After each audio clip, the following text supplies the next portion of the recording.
तो छोड़ो, कोन के बारे में पढ़ते हैं। वही कोन जिसमें आइसक्रीम भरा जाता है, वही कोन जो बर्थडे गिफ्ट में नहीं, बर्थडे में बर्थडे बॉय या बर्थडे गर्ल पहनता है या पहनती है। वही कोन, एकदम फिल्मी डायलॉग लग रहा है ना। वही कोन जो अगर सैंड को, रेत को ऊपर से गिराया जाए तो कुछ इस टाइप से शेप बनता है ना।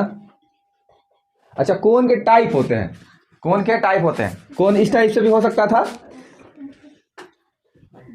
कोन इस टाइप से भी हो सकता है, कोन इस टाइप से भी हो सकता है, लेकिन हम लोग जो पढ़ने वाले हैं वो पढ़ने वाले right circular cone. Right circular cone, right circular cone मतलब नॉर्मल कोन जो कि एकदम कोन रहेगा, उसका सीधा सीधा एकदम बिल्कुल ऐसे स्टैंड रहेगा वो। तो थोड़ा सा डायग्राम और अच्छे से बना लेते हैं, सीधा सीधा स्टैंड कर लेते हैं इसको यहाँ बीच में एकदम ऐसे यहाँ पास, और ये हुआ ऐसा कोन। इसका अपना एक हाइट होगा, हर शेप का कुछ ना कुछ हाइट होता है, तो इसका अपना हाइट होगा जिसको हम लोग h सपोज कर लेते हैं। दरअसल इसको भी हाइट ही कहा जाता है, लेकिन स्लैंट हाइट। स्लैंट का मतलब होता है तिरछा, तिरछी, हिंदी में बोलते हैं तिरछी ऊंचाई। गजब। अब देखना, ये है इसका रेडियस, क्योंकि कोन है तो कोन का जो बेस है वो सर्कुलर है, तो सर्कुलर है तो उसका डायमीटर होगा, उसका रेडियस होगा, है कि नहीं। अब इस कोन में क्या है, स्लैंट हाइट है। स्लैंट हाइट को देख सकते हो, ये एक राइट एंगल ट्रायंगल के जैसा, ये आर एच और एल तीनों मिला करके कुछ राइट एंगल ट्रायंगल के जैसा काम कर रहे हैं। जैसे कि एल है, ये आर है, जो आर ऐसे लिख देते हैं, और ये एच है, तो राइट एंगल ट्रायंगल के जैसा काम कर रहे हैं ना। तो राइट एंगल ट्रायंगल में भी पाइथागोरस थ्योरम लगने लगेगा।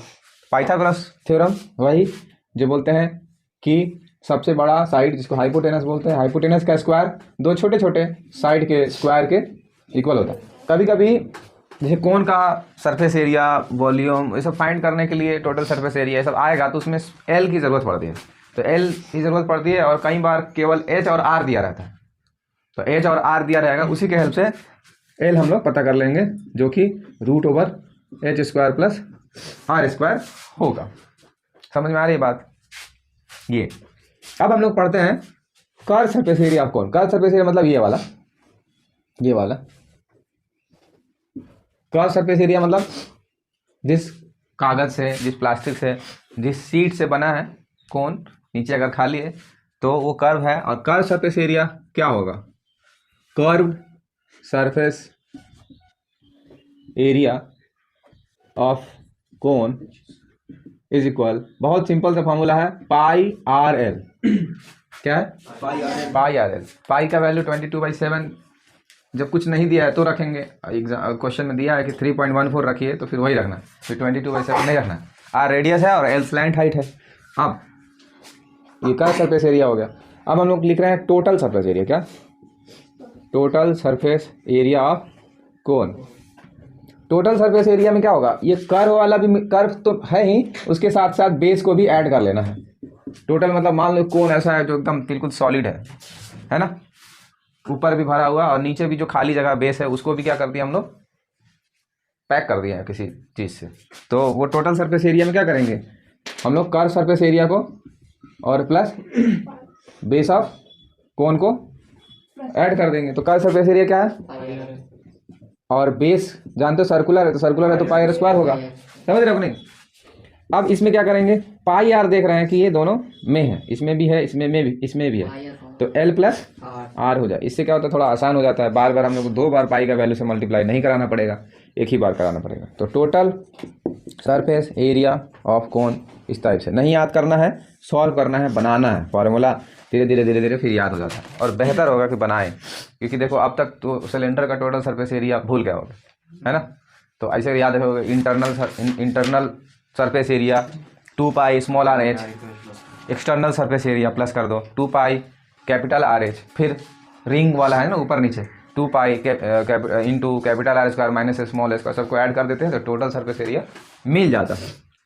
इसमें वॉल्यूम बचा, तो वॉल्यूम जानते ही हो बच्चे, वॉल्यूम ऑफ कोन देखो जानते हो तुम लोग। मैं बताया हूँ कि किसी का भी वॉल्यूम फाइंड करना होता है तो हम लोग क्या करते हैं, वॉल्यूम फाइंड करना होता है तो करते हैं बेस इंटू हाइट। तो बेस मतलब area of base area of base into height. तो देखो हाइट यहाँ तो h ही है और बेस का एरिया क्या कर लेंगे हम लोग, बेस का एरिया पाई आर स्क्वायर और हाइट h। लेकिन ये सिलेंडर का वॉल्यूम नहीं लग रहा है पाई आर स्क्वायर h। तो इसमें क्या करना है, तो देखो हम लोग एक्सपेरिमेंट के थ्रू भी देखें और बहुत सारा चीज़ बुक में भी दिया हुआ है कि ये जो हिस्सा होता है ना, ये सिलेंडर का तीसरा हिस्सा होता है। ये सिलेंडर का देख लो तीसरा हिस्सा कैसे है। ये मान लो ये एकदम बिल्कुल ऐसे बना है, तो ये देखो एक यहाँ कोण, एक यहाँ, दूसरा ये हो गया और ये तीसरा नहीं दिख रहा है, 3 कोण, यानी ये तीसरा हिस्सा, इसलिए इसको क्या किया जाता है 1/3 यानी 3 से डिवाइड कर देते हैं। और वैसे भी अगर जाओगे घर में एक कोण लेना और उसी हाइट का सिलेंडर लेना और उसका सरफेस मतलब बेस एरिया सेम होना चाहिए, मतलब रेडियस सेम होना चाहिए। तो उसको 3 बार अगर पानी ले रहे हो तो कोण में 3 बार पानी डालोगे ना तब वो भरेगा। यानी वॉल्यूम कितना है, ये इसका तीसरा हिस्सा है पूरे सिलेंडर का, इसलिए 3 से डिवाइड। तो बस सिलेंडर का ही वॉल्यूम है, उसको तीन भाग छोटा है इसलिए 3 से डिवाइड कर दिया जाता है। तो इसमें यही फार्मूला है और कोई नहीं है इसमें। गिने चुने 4 फार्मूले हैं। एक स्लेंट हाइट का यूज होता है, वॉल्यूम दूसरा, स्लेंट हाइट का यूज तो पहला, कर्व सरफेस एरिया दूसरा, टोटल सरफेस एरिया तीसरा और वॉल्यूम 4th वाला। ठीक है ना, तो सबको याद भी हो गया होगा। एक क्वेश्चन है हमारे पास, कोन का रेडियस दे रखा है, हाइट दे रखा है, पूछ रहा है कि वॉल्यूम बताइए, और दूसरा क्वेश्चन है टोटल सरफेस एरिया बताइए। तो क्वेश्चन बहुत आसान है। वॉल्यूम के लिए हम लोग जानते हैं वॉल्यूम फाइंड करना है, 1/3 पाई आर स्क्वायर एच का यूज़ करते हैं। क्वेश्चन में ऐसा कुछ बोला नहीं कि 3.14 रखिए, तो हम लोग 22/7 पुट करेंगे। आसान क्वेश्चन है, बस थोड़ी सा देखना है। आर का वैल्यू कितना है, 7 है, तो 2 बार 7 लिखेंगे क्योंकि स्क्वायर है, और हाइट 24 दे रखा है। 7 से 7 कैंसिल हो जाएगा और 3 8 24 हो जाएगा।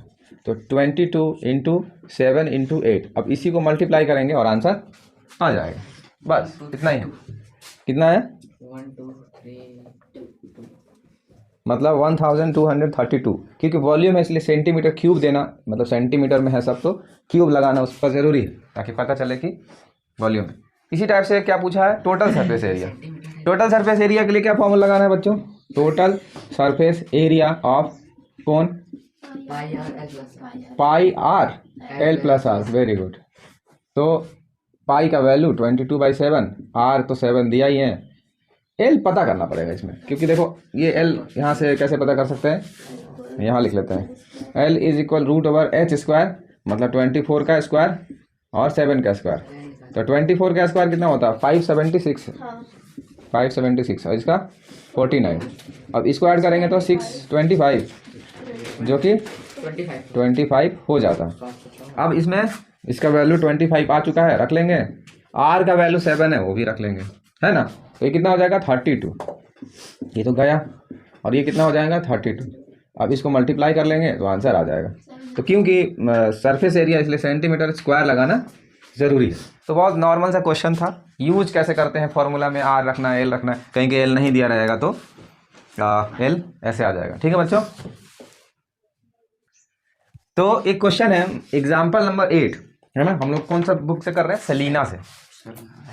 तो इसमें बोल रहा है, क्वेश्चन में है कि एक कोन है, ठीक है ना, मान लेते हैं ये कोन है, कौन है, खून है।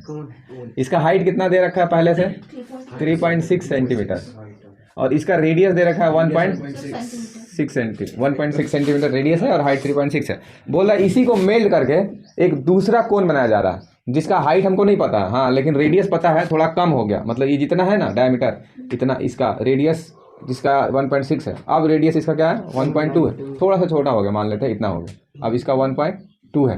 डेफिनेटली हाइट बढ़ जाएगा, नहीं हाइट बढ़ जाएगा काफ़ी।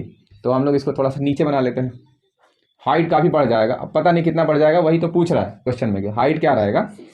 तो इसका 1.2 सेंटीमीटर रेडियस है जो नया कोन बनाया है। अब पूछ रहा है क्वेश्चन में कि बताइए हाइट क्या होगा नए कोन का।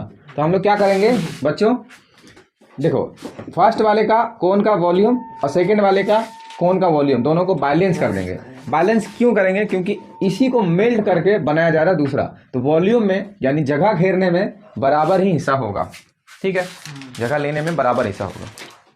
तो क्या करेंगे हम लोग, वॉल्यूम ऑफ फर्स्ट कोन, तो जैसे पाई 1/3 पाई का वैल्यू 22/7, आर का वैल्यू मतलब आर स्क्वायर होता है, तो तो R का वैल्यू कितना दे रखा है 1.6, 2 बार लिखेंगे, और H भी दे रखा है इसका, और दूसरे वाले में H गैप है 1/3, कुछ तो कॉमन चीज़ें होंगी तो कट ही जाएंगे, और R का वैल्यू इसमें 1.2 है, 2 बार 1.2 पुट करेंगे H। अभी देखना यहाँ से होशियारी ये करना है कि ये दोनों को आराम से काट देना है। अभी देखो ये पॉइंट, एक पॉइंट यहाँ, एक पॉइंट यहाँ, एक पॉइंट यहाँ और एक पॉइंट यहाँ, ये भी गया।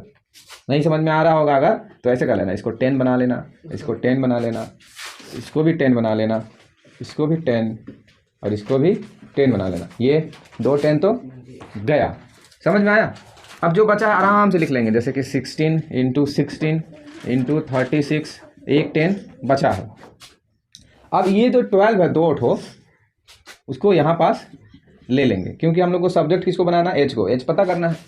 तो 12 3 जा 36 है, 3 4 जा 12, 4 1 जा 4 4 जा 16। उसके बाद क्या करना है, 16 और 12 को मल्टीप्लाई कराना है, तो 4 अच्छा ये 3 कट गया है ना, हाँ ठीक है। तो 16 और 4 बचा ऊपर, और नीचे क्या बचा है 10, तो कितना हो जाए 64 होता है, और नीचे 10 होने के कारण क्या करेंगे 6.4 सेंटीमीटर देंगे यूनिट। अब देखो कितना, मैं हम लोग आंकड़ा भी लगाए थे कि क्या होगा, ये बढ़ जाएगा पहले से, कितना जितना भी हाइट होगा, इधर से रेडियस कम करेंगे तो हाइट बढ़ जाएगा। तो हाइट कितना आया 6.4 सेंटीमीटर, ठीक है। तो इस टाइप से वॉल्यूम पिघलाया जाएगा। आगे बहुत सारे क्वेश्चन आएंगे मेल्ट करने वाले, और सिलेंडर वाले में भी है मेल्ट कर। लास्ट वाले क्वेश्चन 23, 24, 25, 26 इस टाइप, उसमें से कोई क्वेश्चन ऐसे मिलेंगे सिलेंडर वाले नेक्स्ट पिछले एक्सरसाइज में मेल्ट करने वाले हैं 24 खास क्वेश्चन, तो आएंगे। तो मेल्ट करने वाले क्वेश्चन में क्या करना है, वॉल्यूम को सेम रखना है।